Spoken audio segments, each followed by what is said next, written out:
Hello नमस्कार दोस्तों, स्वागत है आप सबका आपके इस YouTube channel education point with GS Sharma के ऊपर। आज जो है हम कुछ चीज़ों के बारे में बातें करेंगे कि हमें सफलता के लिए जो है वो क्या करना चाहिए।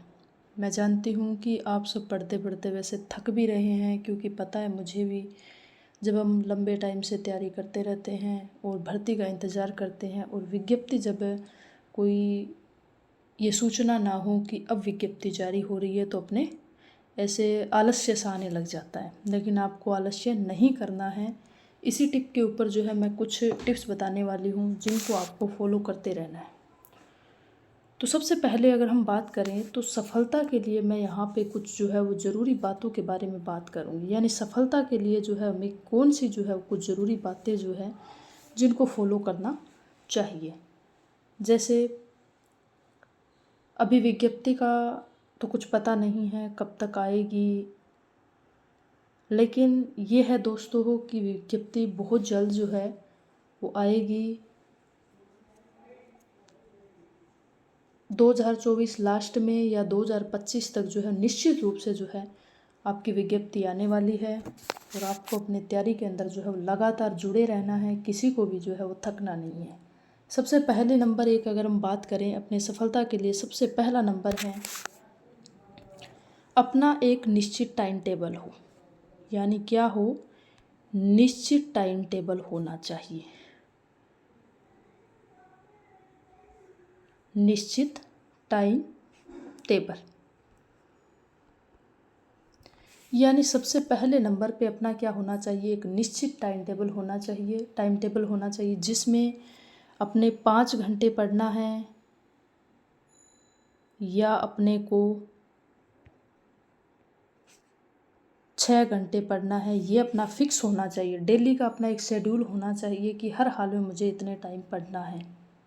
कौन से सब्जेक्ट को कितना टाइम देना है, कौन से सब्जेक्ट को कितना टाइम देना है, ये आपको अपना एक टाइम टेबल बनाना होगा। ठीक है, इसको आपको फॉलो करना चाहिए। दूसरी बात अगर हम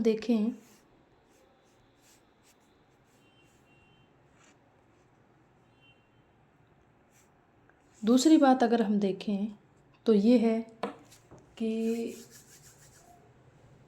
कंटिन्यूटी बहुत ज़रूरी है।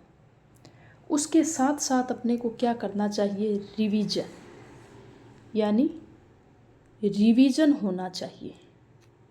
जो अपने पढ़ रहे हैं, जो सिलेबस हमने पढ़ा है, उसका रिवीजन अपने को क्या करते रहना चाहिए? टाइम टू टाइम करते रहना चाहिए। जैसे मान लो अपने होते हैं 7 दिन, इसमें से फिक्स कर लो ना कि 6 दिन अपने को क्या पढ़ना है, कुछ नया पढ़ेंगे। 6 दिन नया और 1 दिन क्या करेंगे? पुराना पढ़ेंगे। यानी 6 दिन हमने क्या पढ़ा? नया पढ़ा। और 1 दिन क्या किया? उसी पुराने को जितना पढ़ा हुआ था उसको रिवीजन किया। ये आप एक फिक्स कर लो। उसके बाद में अगर हम तीसरी बात पे अगर हम बात करें तो तीसरी बात हो जाती है कि साथ साथ प्रैक्टिस पेपर लगाने चाहिए। यानी प्रैक्टिस पेपर, प्रैक्टिस क्या प्रैक्टिस करनी चाहिए? बिल्कुल ज़रूरी है, बहुत ज़रूरी है प्रैक्टिस। ज़्यादा टाइम नहीं मिलता है। आप वही बात है, 7 दिन में 1 दिन आप घंटे या 2 घंटे आप क्या करो? प्रैक्टिस करो। क्वेश्चन हर सब्जेक्ट को उठाओ और उसके क्वेश्चन करो, या आप फुल टेस्ट भी जो है वो लगा सकते हो। इसके अलावा अगर हम बात करें, प्रैक्टिस हो गया। चौथे नंबर पे अपना आ जाता है कि अपने को फुल टेस्ट, क्या फुल टेस्ट लगाएं? क्या फुल टेस्ट लगाएं? अगर हम बात करें क्या फुल टेस्ट लगाना चाहिए, तो मैं कहूँगी बिल्कुल ज़रूर। आप क्या करें? ज़रूर फुल टेस्ट लगाएं। हाँ, अभी इस टाइम अपने को पता नहीं है कितना टाइम लगने वाला है।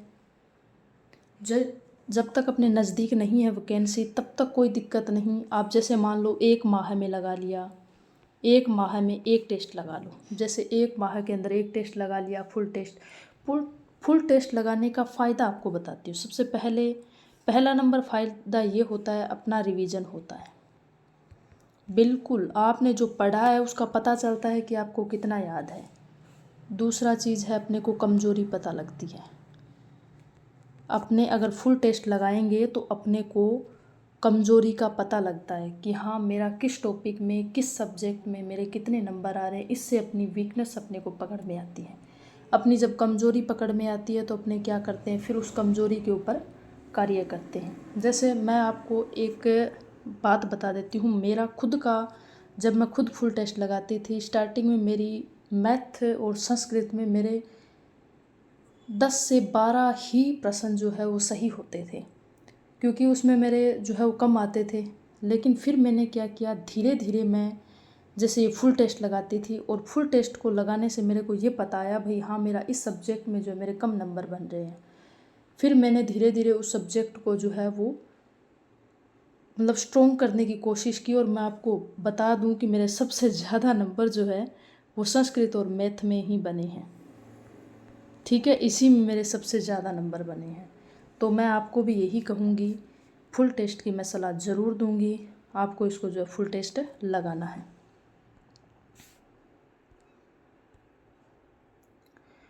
आगे हम एक छोटी सी चर्चा और कर लेते हैं। यानी कुछ बच्चे कहते हैं कि हमसे जो है वो तैयारी हो नहीं पा रही है, क्योंकि बहुत लंबा टाइम हो गया, पता नहीं कब वैकेंसी आएगी, क्या करें। मैंने जो ये आपको 4 या 5 बातें बताई है ना, आपको इनको फॉलो करना है दोस्तों। चाहे कितना ही लंबा टाइम पीरियड क्यों ना हो, आपको तैयारी के लिए जो है वो टाइम चाहिए ही चाहिए। आपको उससे कंटिन्यू जुड़े रहना है। अगर आपने कुछ दिनों के लिए जो है वो छोड़ दी अपनी तैयारी को, तो उसके बाद में क्या है, आपको वापस उन्हीं चीज़ों को दोबारा रिवाइज करना पड़ेगा, तो आपको टाइम बहुत ज़्यादा लगेगा। अपना क्या काम है, अपना काम है तैयारी करते रहना, पढ़ते रहना। तो आप उसमें जो है, हाँ ठीक है, थोड़ा बहुत इधर उधर हो जाता है या घर का कोई काम हो जाता है तो आप उसको कर लो। थोड़ा सा कम टाइम दे पा रहे हो, कोई दिक्कत नहीं। जैसे ही अपनी भर्ती नज़दीक आए, विज्ञप्ति जारी हो जाए, तब आप उसको फुल टाइम दे देना। लेकिन मैं फिर भी यही कहूँगी कि 4 से 5 घंटे तो आपको पढ़ना ही पढ़ना है। 4 से 5 घंटे आपको हर हाल में पढ़ना है। आप अपनी पढ़ाई को जो है वो किसी भी तरीके से जो है वो बंद नहीं करना है। बस दोस्तों, मैं इस वीडियो के अंदर जो है बस ये छोटी सी 4-5 बातें लेकर आई थी, क्योंकि मेरे कुछ दोस्त जो है वो हताश हो रहे हैं। तो मैं यही कहूँगी कि कंटिन्यूटी बहुत ज़रूरी है। अगर आपने पढ़ाई को छोड़ दिया तो आप चाहे कितने ही होशियार क्यों ना हो, आपके वो साथी आगे निकल जाएंगे जो आपसे कमज़ोर हो सकते हैं। इसलिए आपको अपनी पढ़ाई को जो है वो छोड़ना नहीं है, कंटिन्यूटी बनाए रखनी है। ठीक है, अगर वीडियो अच्छा लगा हो तो कमेंट बॉक्स में ज़रूर बताइएगा, और आपकी कोई भी समस्या हो तो मुझे कमेंट बॉक्स में जो है वो ज़रूर पूछिएगा। और इस वीडियो को ज़्यादा से ज़्यादा अपने दोस्तों तक जो है वो शेयर कीजिएगा, ताकि वो भी जो है इस टिप्स को फॉलो कर सके। वीडियो को पूरा देखने के लिए धन्यवाद दोस्तों।